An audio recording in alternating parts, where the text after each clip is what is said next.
Drama serial मन मस्त मलंग में रिया सेन में बैठी उदास चेहरा लटकाए ये सोच रही होती है कि मैंने फेल होकर बहुत बड़ी गलती कर दी है। अगर उस वक्त थोड़ी सी मेहनत कर लेती तो आज ये दिन नहीं देखना पड़ता। इतने में ही उसकी वालदा जाती है, उसे कहती है कि तुम्हारे दरमियान और मेरे दरमियान एक वादा, तुम्हें कोई ना कोई वादा ये था कि अगर तुम फेल हो जाती हो तो तुम्हारी शादी कर दी जाएगी और अगर नहीं होती हो तो तुम्हें कुछ वक्त और मिल जाएगा। मगर रिया तो कबीर की यादों और ख्यालों में गुमसुम हुई होती है। इतने में ही सिकंदर आ जाता है तो वो उसे कहती है कि भाई आप अच्छा नहीं कर रहे। ठीक है, आपके और मेरे दरमियान एक वादा था, लेकिन अब तो चलो वादा ठीक है पूरा करने का वक्त आ चुका है, लेकिन आप बहुत जल्दी कर रहे हैं। सिकंदर इसे कहता है कि थोड़ी देर की ही बात है, तुम चली जाओ उनके पास। ठीक है, उसकी वालदा और सिकंदर के काफ़ी इसरार करने पर रिया भागती हुई अपने कमरे में चली जाती है और वहाँ जाकर कुछ सोचने लग जाती है। सोचते हुए काफ़ी परेशान होने के बाद वो यही फैसला करती है कि चलो इस वक्त तो अभी मैं इनकी बात मान लेती हूँ और उनके पास चली जाती हूँ।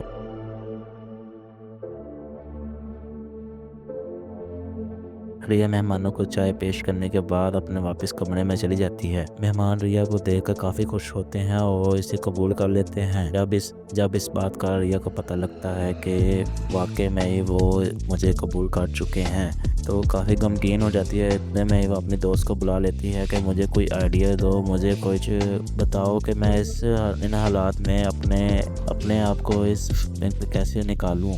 प्रिया की ये बातें सुनकर उसकी दोस्त से कहती है कि तुम क्यों ना कबीर को फ़ोन में लाओ।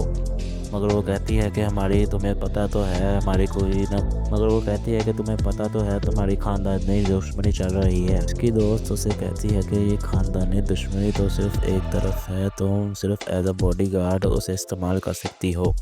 बेशक तुम्हारी शादी उसके साथ नहीं हो सकती, लेकिन तुम उसे अपने तहफ़्फ़ुज़ के लिए इस्तेमाल कर सकती हो। रिया की दोस्त उसके कान में कुछ बातें बताती है कि इनके इस्तेमाल से तुम्हारी शादी रुक सकती है और तुम सारा मुद्दा कबीर पर डाल सकती हो। जब इन बातों का जिक्र और इसका पता इस सिकंदर को चलता है तो वो बहुत गुस्से में आ जाता है और रिया की वालदा के साथ वो बॉस के घर पर आ जाता है और काफ़ी बातें सुनाने लग जाता है। कहता है कि हर बार की तरह इस बार भी कबीर नहीं सुधरा। रिया की शादी जब भी होने लग जाती है तो तुम कोई ना कोई फसाद खड़ा कर देते हो आकर। इस बार भी तुमने मेरी पीठ पीछे पता नहीं शादी वालों को क्या कहा कि उन्होंने रिश्ते करने से ही इनकार कर दिया है। रिया और कबीर दोनों खुश हो रहे होते हैं कि इतने में ही कबीर की वालदा सभी को कहती है कि ये ज़रूर रिया की साजिश है। मैं अपने बेटे को अच्छी तरह जानती हूँ, वो ऐसी हरकतें नहीं कर सकता। एक बार तो चलो उसने कुछ ना कोई मामला ऐसा कर दिया, लेकिन हर बार ऐसा नहीं कर सकता। मगर सिकंदर कुछ भी सुनने को तैयार नहीं और वो चला गया। अब कबीर किसी दरबार पर जाकर बैठ जाता है और ये सोच रहा होता है कि ये ज़रूर अल्लाह ताला का ही फैसला है कि उसने रिया की शादी रोक दी और उससे और मुझे दोनों को कुछ वक्त मिल गया। और ये बातें सोच ही रहा होता है कि इतने में ही रिया वहाँ दरबार पर पहुंच जाती है और मन्नत मांगने के बाद अचानक से कबीर के सामने आ जाती है। अब रिया के अंदर भी एक प्यार सी लचक पैदा हो जाती है और वो कबीर को देख रही होती है कि शायद ये कोई किस्मत ही है, हमें दोनों को मनाना चाहती है। क्या रिया और कबीर दोनों एक हो सकते हैं? क्या इन दोनों खानदानों के दरमियान दुश्मनी खत्म हो सकती है? जानने के लिए देखते रहिए हमारे चैनल ऑफिशियल ट्रू स्टार।